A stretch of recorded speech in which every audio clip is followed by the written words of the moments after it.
The morning arrived with a kind of silence that London rarely offers. It was the sort of quiet that settles before something enormous, before history decides to move. The sky above Buckingham Palace was a pale silver, the clouds hanging low as if they too had come to watch.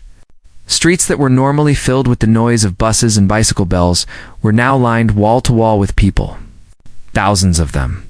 Families who had traveled through the night, grandparents wrapped in Union Jack scarves, children sitting on the shoulders of their fathers, all waiting for something they would talk about for the rest of their lives. Inside the palace, the atmosphere was entirely different. It was controlled, precise, and deeply emotional all at once. Staff moved with purpose through long corridors lit by golden chandeliers. Footmen in their formal livery stood at every door. Flowers, white roses, cream lilies, and pale blue hydrangeas had been arranged in tall vases along the hallways, their scent drifting softly through the air. Every detail had been planned for months. And yet even the most experienced members of the royal household felt something tightening in their chests that morning. This was not just another royal event. This was a coronation. William stood in one of the private rooms, dressed and ready far earlier than required. He was still, which was unusual for a man who was always doing something, always on his way somewhere, always thinking about what came next. But that morning, he stood near the tall window, looked out at the crowds gathering along the mall. He could see the flags being waved even from that distance. He could see the red and the gold and the blue rippling together in the early morning breeze. His jaw was tight. His eyes were steady. But anyone who looked closely enough would have seen the emotions sitting. Just beneath the surface, he had been preparing for this day for most of his life. Not in a formal sense. No one had sat him down as a child and explained exactly what this moment would feel like. But the preparation had happened quietly, over decades, through every public appearance. Every speech, every difficult afternoon spent standing straight when he wanted to fall apart. He had learned to carry the weight of expectation without letting it crush him. And still, that morning, the weight felt different. He thought about his mother. He always did on the big days. Diana had never seen this moment coming, not this version of it. It's not with William grown and steady and present in the way he now was. He wondered, not for the first time, what she would have said. He imagined her voice, light and warm, telling him not to be so serious. He almost smiled. A soft knock at the door broke his thoughts.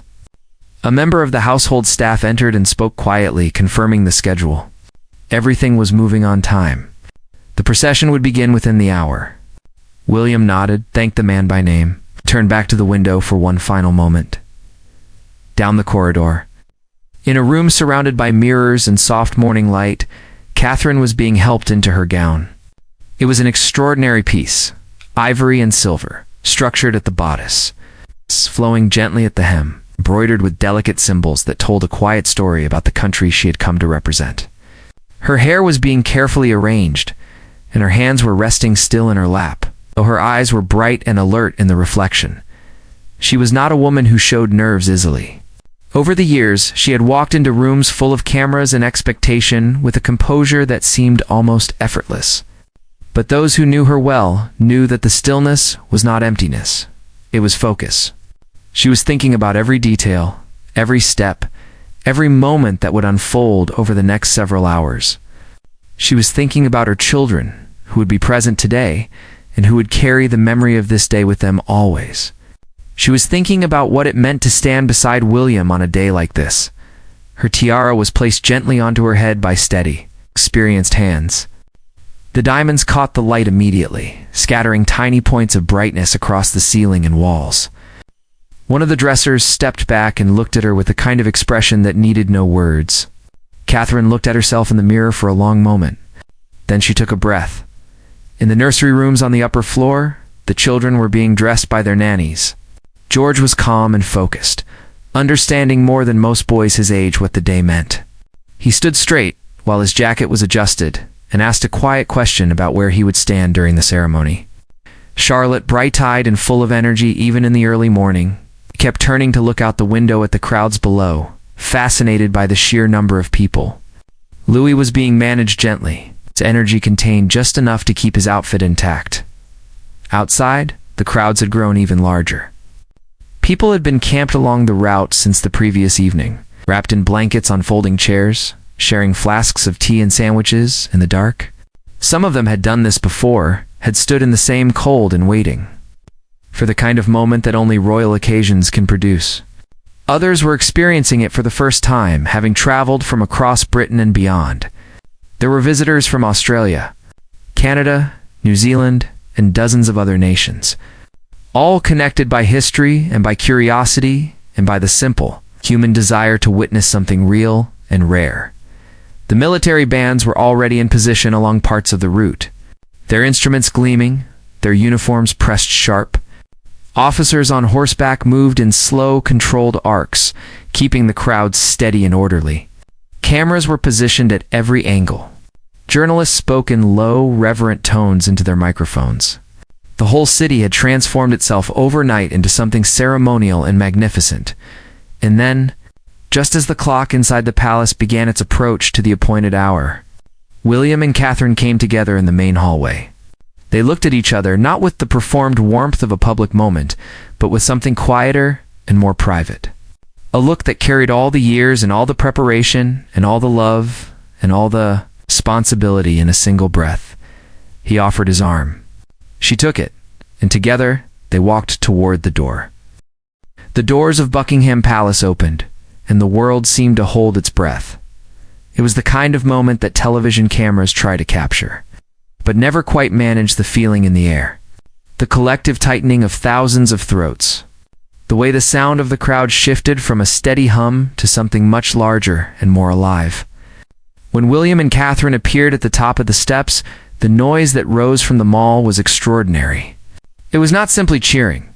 It was something deeper, something almost overwhelming. The sound of people releasing emotion they had been holding since the moment they arrived, and possibly much longer. William walked with the measured pace of a man who understood the weight of the moment without being crushed by it. His uniform was immaculate, dark, and decorated with the kinds of medals and insignia that told a long story about duty and service. He held his shoulders back and his chin level, but his eyes, those were the detail that the cameras kept returning to. His eyes were full, not with tears, not yet, but with something close to it. Something honest. Catherine moved beside him like she had been built for exactly this. Her gown caught the light with every step, the silver embroidery shimmering even under the overcast sky.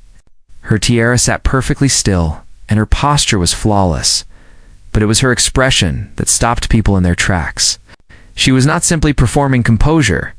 She was genuinely, completely present, taking in every second of it with the kind of quiet intentionality that had always been her particular gift.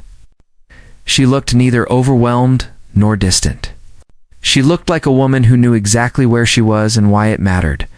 The children followed closely behind, escorted by household staff and family members. George walked with a seriousness that drew gentle murmurs of admiration from the crowd. Charlotte glanced up at her mother once quickly, the way children do when they are looking for reassurance, not because they are afraid, but because they want to share the bigness of a moment with someone they love. Catherine caught her glance and returned it with the smallest, warmest smile. Charlotte turned back to face forward, steadied. The procession moved slowly toward the waiting carriages.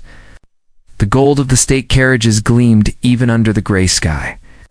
The horses standing perfectly still in their formation, trained and calm despite the noise all around them. Officers in ceremonial dress stood at intervals, their white-gloved hands clasped behind their backs, their faces forward. Everything was precise. Everything was intentional. But the most striking thing about that moment, the thing that viewers watching from living rooms across the world would later say had moved them the most, was not the grandeur. It was the small things. The way William placed his hand briefly over Catherine's as she stepped into the carriage. The way she adjusted slightly to give him room, and then looked at him, just for a second, with an expression of total steadiness. Two people who had been through a great deal together, standing inside a moment that neither of them had ever fully imagined in these exact terms, holding it together with a quiet kind of grace, inside the carriage. Away from the cameras for just a moment, Catherine exhaled. William looked at her, Neither of them said anything immediately. The sound of the crowd pressed against the windows like water, warm and relentless. She reached across and briefly touched his arm. He nodded once, slowly, and then looked ahead. The route to Westminster Abbey was lined so densely with people that it was almost impossible to see the pavement beneath them. Red and blue and gold flags rippled continuously. Banners had been hung from windows and lampposts. Old women wept openly. Young children climbed fences for a better view and then grabbed the person beside them when the carriages came into sight. Phones were raised by the thousands, everyone trying to capture what they were seeing. Even though most of them knew instinctively that no photograph would fully hold it inside the abbey. The preparations had been underway since before dawn. Clergy in white and gold robes moved through the ancient space with practiced calm. The smell of centuries, stone and candle wax and old wood, mixed with the fresh scent of the flowers arranged along every aisle. The great stained glass windows cast pools of colored light across the stone floor. Blues and reds shifting slowly as the morning light moved outside.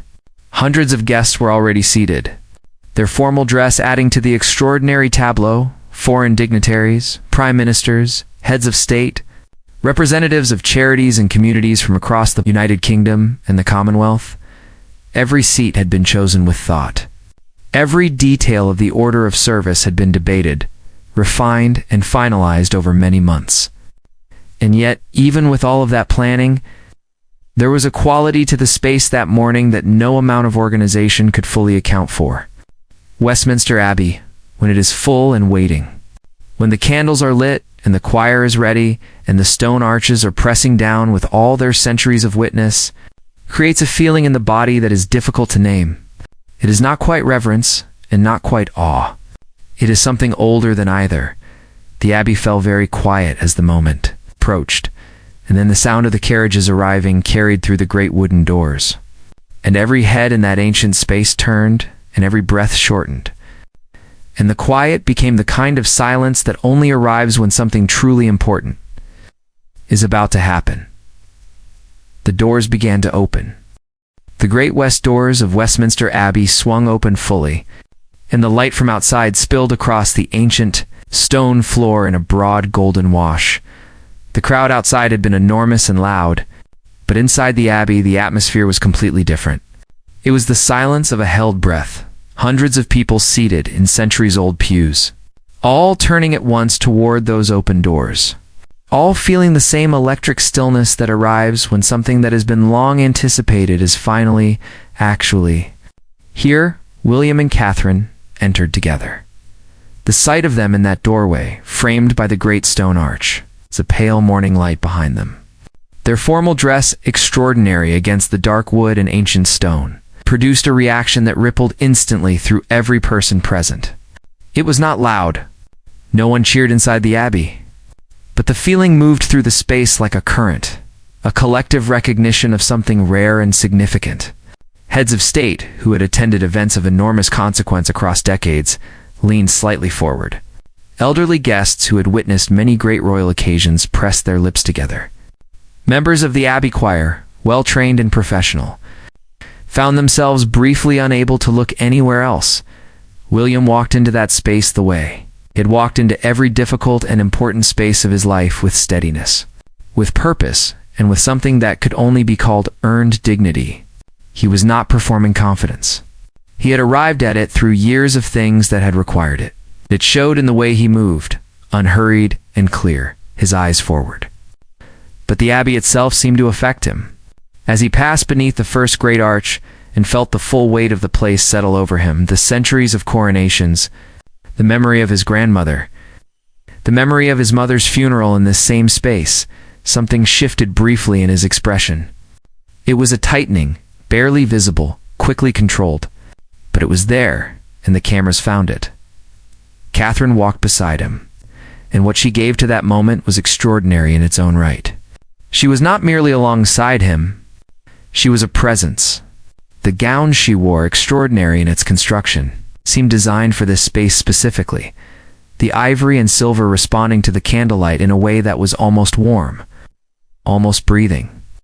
The tiara that sat at her crown was one of the most recognizable pieces in the royal collection. Wearing it, she carried the weight of its history without any visible strain. Her face was composed and open, and there was in her expression a quality that the people watching found themselves returning to again and again in the hours and days after, a kind of anchored warmth. She looked as though she was fully inside the moment, not managing it from a safe distance, but actually genuinely present in it. They walked the full length of the nave together, the sound of the choir rising around them as if the music itself had been waiting for their arrival. The notes filled every corner of the ancient space, climbing up into the stone vaults far above and falling back down like something warm. It was the kind of sound that reaches a person at a level below thinking, that enters the chest and sits there, loosening things. Several guests who had intended to remain composed found that they could not entirely manage it. Handkerchiefs appeared quietly along the rows.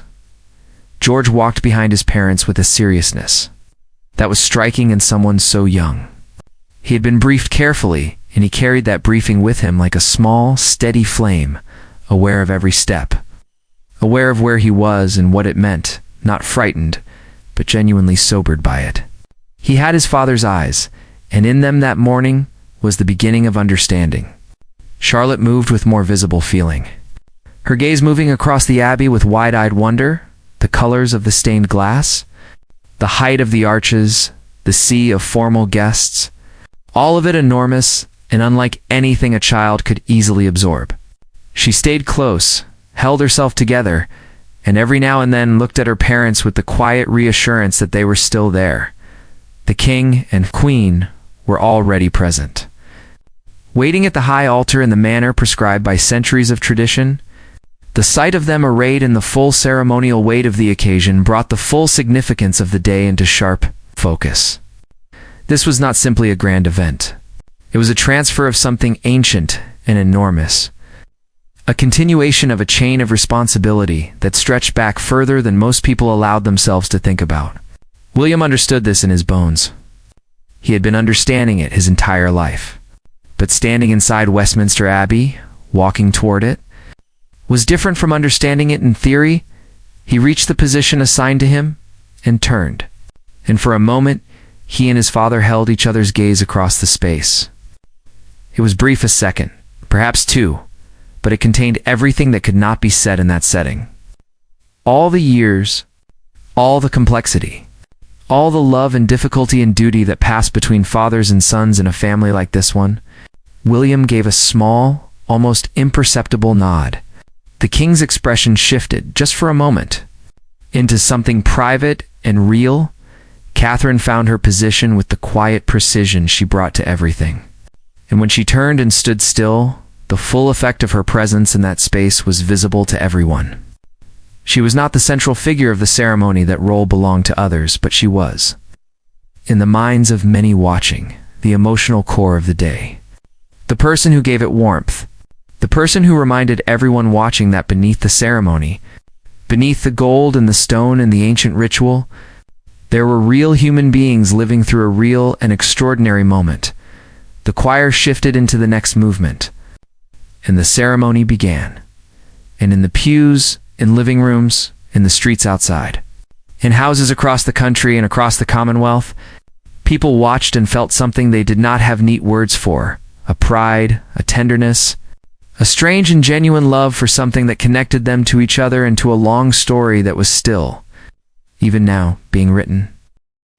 The ceremony moved through its ancient stages with the kind of rhythm that only something practiced across centuries can produce, grave, unhurried, each element following the next, like the movement of a tide that knows exactly where it is going.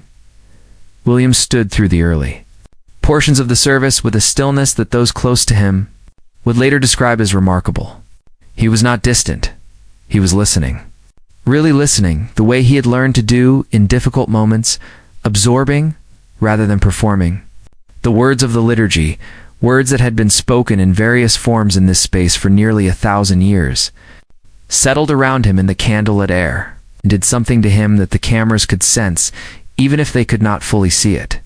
His eyes were bright. His jaw was set. He was a man carrying something very large and carrying it. Knowingly, Catherine watched the proceedings with an attention that was quiet and complete. She had prepared for this day in ways that went far beyond dress fittings and briefings on protocol. She had thought about what it meant for William, for the children, for the institution they were now so centrally a part of. She had thought about the women who had stood in similar positions across the long history of this place, some celebrated, some overlooked, some who had borne enormous things with very little recognition. She thought about what she wanted to give to this moment and what she wanted to take from it. Not for herself, but for the record that was being written in real time. The moment that caused the most visible shift in the Abbey came midway through the service. It was not one of the formal high points, not the anointing or the investiture or the crowning itself. It was something quieter. The choir had moved into a piece of music that had been chosen personally, and the sound of it, ancient and aching and extraordinarily beautiful, filled the stone space from floor to vault in a way that left nowhere to hide. William's head dropped just slightly. It was a small movement, almost nothing. But the people watching him saw it, and they understood what it cost him to lift it again. Catherine saw it too. She was standing close enough. She did not reach for him. The ceremony did not permit it. And she knew him well enough to understand that what he needed in that second was not to be touched, but to be witnessed. She kept her eyes on him with a steadiness that was its own form of holding. And after a moment, 5 seconds, perhaps 10, his head came up and his expression settled again into something composed and present. And the only evidence of what had just passed was the slight glassiness that remained in his eyes for the minutes that followed. It was the moment that journalists would write about most in the days after. It was the moment that people watching on television would speak about most to the people sitting beside them. Because it was not staged. It was not managed. It was a man, in the middle of one of the most watched events of the modern era, feeling something real about someone he had lost and never stopped missing. And it landed on the public with the force of genuine human truth. The service continued. And with it came the moments of great formal significance, the words sworn, the symbols given. The ancient gestures carried out by hands that had practiced them many times, but which, in the living moment, carried a different weight entirely. William participated where his role required it. And in those moments, the weight he carried was visible in the set of his shoulders and the deliberateness of every movement. He was not going through the motions. He was inside every second of it, Charlotte. Watching from her position with the focused attention she had maintained throughout, leaned close to her brother once and whispered something. George, without looking at her, gave the smallest nod. Whatever passed between them in that moment was private. But the exchange was caught briefly by a camera angle and would later circulate widely to children. Surrounded by centuries of ritual and the weight of a family legacy, still finding a way to simply be siblings together inside the enormousness of it, when the crowning itself came, the Abbey stilled in a way that was different from all the other silences that had gathered there that day. It was the silence of a held moment, everyone present understanding at once that what they were witnessing was the kind of thing that a person sees once in a lifetime if they are fortunate. The choir was hushed. The clergy moved with absolute precision. The candlelight seemed to brighten and steady itself. William watched with everything he had. Catherine, beside him in spirit across the aisle of the Abbey, had her hands folded in her lap and her eyes clear and forward. She was thinking those who knew her well would later believe about the road that had led to this place. About the young woman she had been when she first met William, long before any of this was real to her in the way it now was. About the years of learning and adapting, and sometimes struggling to find her footing. About the children they had raised together who were sitting just there, watching history happen with their small, serious faces. About the future, which was long and would ask much, in which she intended to meet with everything she had. The moment of crowning arrived and passed, and the Abbey erupted, not in chaos, but in the kind of sound that a great ancient space makes when everyone inside it breaks their silence at once. It rolled upward through the stone vaults and seemed to push against the high windows. Outside, the crowds roared. Though they could not see what had happened, they felt it anyway. Communicated outward somehow from the heart of that old building, William rose from where he had been kneeling and turned. In his eyes, still bright, still full, found Catherine across the space. The look that passed between them lasted only a moment, but it contained a whole life. When the doors of Westminster Abbey opened again, and William and Catherine stepped out into the light, the sound that greeted them was unlike anything most of those present had ever heard in their lives. It was not a cheer. It was too large for that word. It was the sound of an entire city, an entire nation, releasing something that had been building for hours and in some cases for much longer than that. It came from every direction at once, from the dense crowd packed against the barriers along the entire length of the route, from the people watching on screens in parks and public squares, from the families gathered in living rooms from Cornwall to the Highlands. It pressed against the skin and moved through the chest and made thinking briefly impossible. William stepped forward into that sound and did not flinch. He had heard large crowds before. He had been a public figure since birth and had spent his entire life learning to stand inside moments like this without being carried away by them. But even for him, even with all of that preparation and practice, this was different. The scale of it, the feeling in it. He stood at the top of the Abbey steps for a moment, just a moment, and let himself feel it. Not the performance of receiving it, not the practiced wave and the managed smile. He genuinely let it in. And what it did to his face was quiet and real and visible to everyone watching.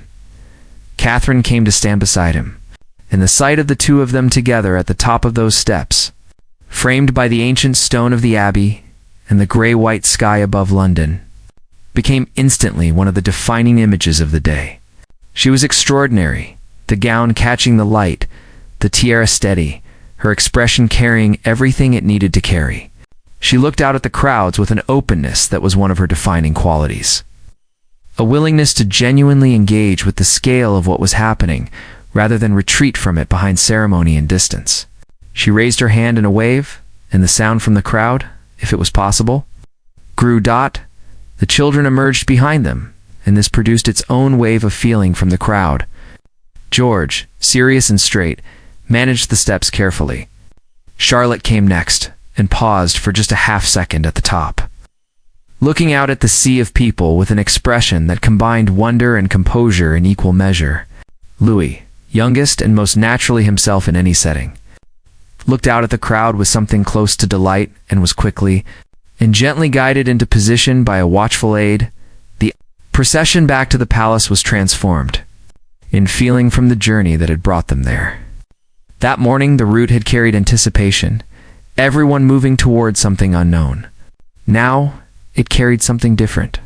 Completion, perhaps, or the particular warmth of a thing that has been long prepared for and has come to pass exactly as it was meant to. The crowds were, if possible, even more expressive on the return. People who had been watching in careful, respectful silence during the ceremony were now entirely released, waving and calling out and pressing as close to the barriers as they could manage. Inside the carriage, William sat back and let out a breath that had been building for hours. Catherine looked at him with the kind of steady attention that needed no performance. And he looked back at her, and between them passed everything that words in that setting could not contain. The noise outside was still enormous, still pressing warmly against the windows. The flags were still moving along every inch of the route. But inside that gilded carriage, for a few minutes, it was just the two of them, and the life they had built together, and the day they had just lived through. He said something to her, quietly. She listened, and then she replied, and whatever it was, small and private and entirely theirs, made the corner of his mouth soften. She reached for his hand and held it, and he let her, and they rode the rest of the route like that. On the balcony of Buckingham Palace, the public appearance that followed the return produced another surge of feeling from them all. The royal family gathered in the way that royal families have gathered on that balcony for generations arranged. Formal, significant. But what the crowd responded to most was not the arrangement. It was the living human quality of the people on it. William waving with a directness and warmth that had grown more evident in him over the years. Catherine beside him, radiant and present, drawing the eye and the heart of everyone watching. The children, real and young, and full of their own personalities, impossible to stage manage entirely, and all the more beloved for it. somewhere in the crowd below, an elderly woman who had been standing since before dawn began to cry, quite suddenly and completely, the tears arriving. Without warning, as they sometimes do when something beautiful and true passes through a person and finds them unprepared. She did not know exactly why she was crying. She was not a person prone to it. She had watched royal events all her life and had always enjoyed them with appreciation rather than deep emotion. But something about today was different. Something about seeing William and Catherine together, about seeing the children, about the whole long story of a family and a country that had been through so much, and was still here and still standing and still trying. Something about all of that reached in and opened a place in her she hadn't. No one was waiting. She was not alone. Across the country, in ways large and small and mostly private, people felt something similar. Not blind devotion. People were too complicated for that. But something more honest. A recognition. An acknowledgement that some things in life, continuity, dignity, the quiet effort of showing up to something larger than yourself still mattered. Back on the balcony, William looked out across the vast crowd filling the mall as far as the eye could follow. All those faces turned upward. All those flags catching the afternoon light. All that noise and color and feeling pouring toward him. He had spent his life preparing for this, and still could not have prepared for it entirely. He thought of the people he wished were here. He thought of the people standing before him now. Real and present and full of warmth, Catherine stood at his side. And he was aware of her there the way you are aware of something that has become as natural to you as breathing constant. Essential, quietly extraordinary. He turned to her, just briefly. She was already looking at him. She always seemed to know when he was about to look. She smiled. It was small and true and entirely hers. He smiled back. Below them, London roared with love, and the day held them both.